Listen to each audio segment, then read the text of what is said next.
Parents, welcome back to another conversation starter. It's cold.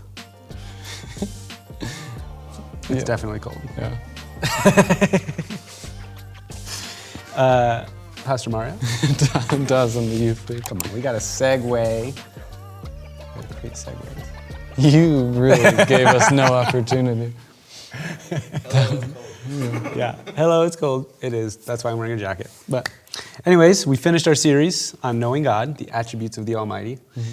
We talked about sovereignty, God's sovereignty specifically. God's sovereignty. Dawson did a great job unpacking this idea of God being sovereign and what that actually means at a baseline. Mm-hmm.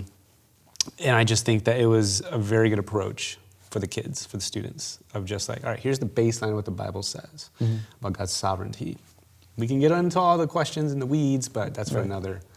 That's for Q&A nights. That's for personal time when you have questions. That's for maybe even another series. Yeah, because there's a lot of like outside little bubbles about God's sovereignty.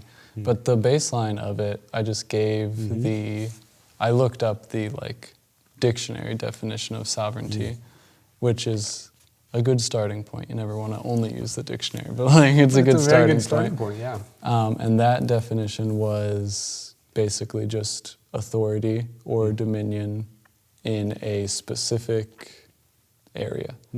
So like you think of a king or a government, they have sovereignty over their location. Or specific territories and domains, And so to apply that to God, you more or less just remove the territory aspect because it's just dominion and authority, right? Like over everything. His area is everything and everywhere. And so that was kind of the definition we worked with, was just God is sovereign over everything, all space, all time, and that just means he has authority and dominion over all space, all time. And to kind of look at that further, we looked at the idea of the good and the bad. And we read some kingship psalms about there you go, God, using sand. Okay. About God being this sovereign king. And we read 3 of those that you can totally read. We'll give them to you at the end. And then we went into Job and we looked at kind of the real world. What does it look like for God to be sovereign in our lives? And kind of just unpacked the fact that we're not always going to see God's sovereignty or feel it. I really emphasize the feeling it part, because we can know that God is sovereign, and we see through Job's story that he does know that God is sovereign, but we also see through Job's story that Job does not feel in the moment that God is sovereign. You know, that God has things under control. It very much feels like things are under there's control. A conflict within him of what he knows and what he's telling people, but also just the overwhelming pain and distress that he's in. And so we really looked at that story as just an example. And we looked at the fact that Job was an example. He was an example from God to Satan. That God's people are faithful. He was a type of Jesus. His suffering was a type of Jesus. That's a great point. Which Job didn't know about. You know, Job did not know about the Messiah. No, he doesn't know the prophetic nature of his suffering as it relates to the Messiah. And then we also read James 5:11, which is, "Behold, we consider those blessed who remain steadfast. You have heard of the steadfastness of Job, and you have seen the purpose of the Lord, how the Lord is compassionate and merciful." And so Job's suffering also served the purpose of being an example for us, the church, of God's compassion, God's mercy, God's purposes through suffering. And Job didn't know that. So the underlying point of the story of Job is that there is so much purpose that God is sovereignly working through Job's life that Job does not see and never would see. He saw the reward, but he never saw the purposes. It actually reminds me of, so the Youth Sunday that you preached on Sunday morning, there was a quote that you said, and I never forgot it because it was very, very powerful. And I'm not trying to build your pride, but you said it. You know what I mean? And you said, suffering can be many things, but it cannot be meaningless. And I think that is when you think of God's suffering, or when you think of Jesus, the suffering of Christ, or when you think of God's sovereignty and how it's over good and bad, and you just have that mind frame of like, okay, suffering can be many things under the scope of God's sovereignty, but it cannot be meaningless in his sovereignty because it will be used for something. Yeah. And so I just think that that's a great way of looking at it. It's a through line, and we almost looked at Joseph last night instead of Job because they share a lot of similarities, where from gloom to glory. Yeah, where Joseph's suffering was used for good. Yep. Even when, he saw more of the purposes of it than Job ever did, but still, it was a long time before Joseph saw the reason that he was put where he was put. Years and years and years and years. And so that's kind of the overlying theme of what we talked about was just, and then we looked at Job, a specific example in Job 2, where his wife is trying to get him to question God. Not even question God, turn his back on God. Curse God, yeah.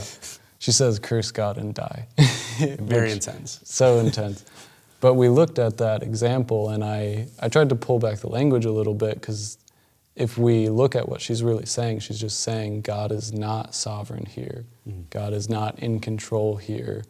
And she's asking Job why he doesn't see that, And so we looked at that and we said, this is something that we will all encounter.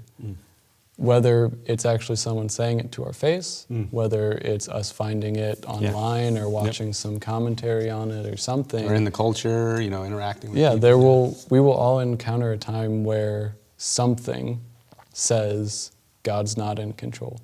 Why don't you stop following? And Job's response is he says, that's foolishness. He's like, again, with that emphasis, he's like, that is foolishness. Yeah. Should we not take good and bad from God? And so I encourage the students, baseline understanding sovereignty, there's a lot of further questions that come with it, but as long as we understand that mentality of sovereignty means sovereign over good and bad, that will be enough to thrust us into this Christian life and to trust God. Yeah. And it doesn't negate, and I think this sometimes comes up when we talk about the idea of God's sovereignty, where maybe some people might assume, because of the way we communicate it in very severe situations where people are grieving and really feeling the weight of life, where it could come across as if we're saying, you shouldn't be feeling sad. God is sovereign. Right. He has everything in control. Yeah. And that isn't the thing I loved about your teaching is that, sermon, that you didn't allow room for that, where a student can walk away and think all right, well, my grief, my feelings of pain are invalidated. Right. God doesn't care because he's sovereign. Right. But the baseline that you gave is, no, God is in control of things even when we don't see it or it doesn't make sense. Right. And we see that in Job's life, and you gave a very clear example from Job's life, who is still ministering to people to this day and bringing people to Christ and bringing people to the kingdom because God used the sufferings of Job for grand purposes for his kingdom. So I think it was great. You mentioned questions, and I'm glad that you didn't get off in the weeds of all the different questions that come up when we talk about sovereignty, because you were very clear, pinpointed, this is what it is.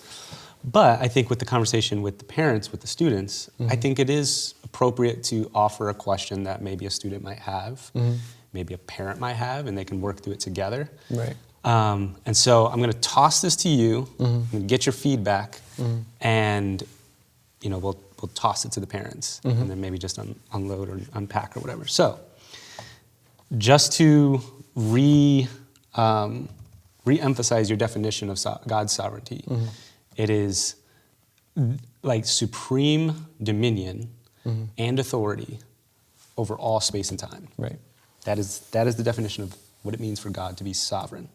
So if God is completely supreme in his dominion and authority in all space and time, and as we looked at other attributes, if he is holy, if he is completely perfect in his morality, does that mean that God must, and I'm emphasizing the must, does that mean that God must prevent evil and hardship from befalling people, but especially his people?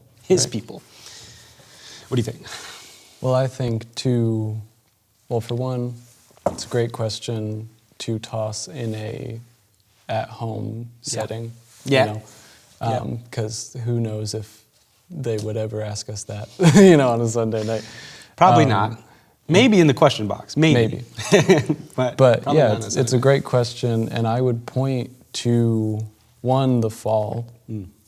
Like anytime we're questioning God's sovereignty, I feel like sin in general comes into play, where we ask, like, why? Yeah. Why, if God is so perfect, why aren't we also just perfect? Yeah. And to remind everyone of that, we come from this original sin of Adam, and it's stained humanity, but that's because God wanted to give us free will. Yeah. And so, he wants relationship, and relationship requires choice. And choice gives the ability for the wrong choice. Exactly. And that's pretty much why we are the way we are in general. That's why we are. And I think that is a great, I would say that is a great answer to the question. Yeah. It's like, okay, God is sovereign completely over good and bad, but he's also given us the gift of free will. Yeah. The two will not combat each other. Right. They go hand in hand. God is actually able, and this is crazy, man. Like you said in your teaching, it's impossible right now to fully fathom these aspects of God. Like God gives us insights into his character through the word so that we can know him on a deeper level, but we can't get it twisted that we're going to be able to fully know and be able to articulate all of the complexities of God here. It's just not going to happen. Yeah. So like God can be sovereign, and he can be caring, he can be loving, and he can be still in control while the people under his sovereignty are running loose, doing sinful things in rebellion to the King of eternity. It doesn't negate his sovereignty because that's happening. Yeah. God is actually able to work within our free will. Like he's able to work his sovereignty in our free will. Yeah. And that is just because he's God. Like there's no other reason but the fact that God is God and he has that ability. Yeah. He created us. He created everything. He has that ability. We looked at that in Genesis when we looked at, kind of that theme of like the uncomfortable stories. Yeah, exactly. And one of them was the origin of the Moabite tribe. Yeah. Which eventually Ruth came from. Yep. Which eventually Ruth was in the line of David, who was in the line of Jesus. Dude, you can't get away from seeing those threads when you actually read it. Yeah.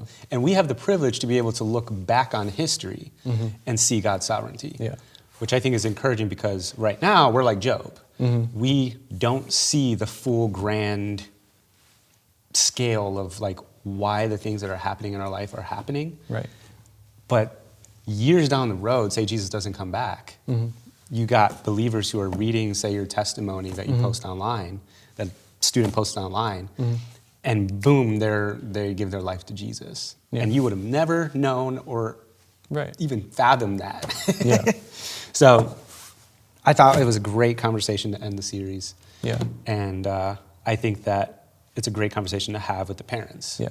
And for further reading about it, read Psalm 93. Exactly. It's 7 verses, so like, not long. Not too much. Not bad. But yeah, go read Psalm 93, and it's just this incredible picture of, it may not answer every question about specific instances of sovereignty, but it's this incredible picture of God's sovereignty over creation. Yeah.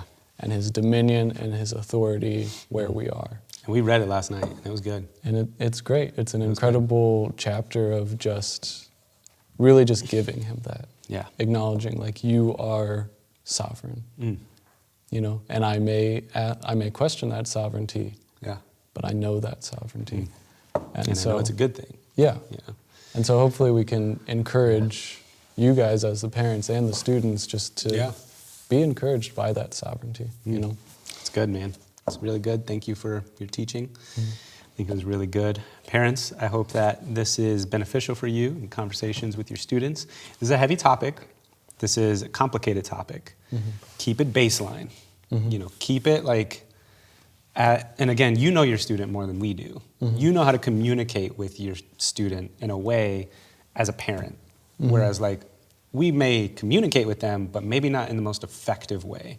But you guys know. You guys know the struggles that your students have. Utilize those things. Like, be aware of those things when you approach this topic, because it is a sensitive topic. Yeah. And we don't want students to feel or walk away thinking, God doesn't care about my grief. He doesn't care about my pain. But really just communicating like, this is what God's sovereignty means and what it doesn't mean. And we can look in Scripture and see these examples of that exact fact. Yeah. And if you want to explore the lesson on Job, it was Job chapter 1, chapter 16, and James 5. I forgot to give the good passages to rope into that. Yeah. I mean, because again, the focus on Job was being able to see, I mean, he's a human like us.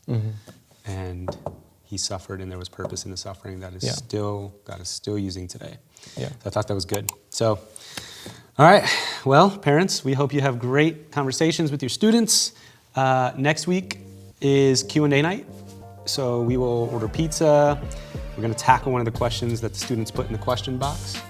We don't know which question yet, but I will communicate it with you beforehand, so you know exactly what we're talking about. Nothing crazy, but I want that transparency. And so, yeah, encourage your students to come out, and we want that. We want the students here. Yeah. Right now. After school. Just kidding. There is no school. No. Marker! All right, guys. Have a good one. Hello, parents. This is Pastor Mario. Thank you, guys, for joining us for this week's Conversation Starter. If you want more ways that you can engage with your youth, you could check out the other Conversation Starters here on my side. Thank you, guys, for joining us. Hope you guys are doing well.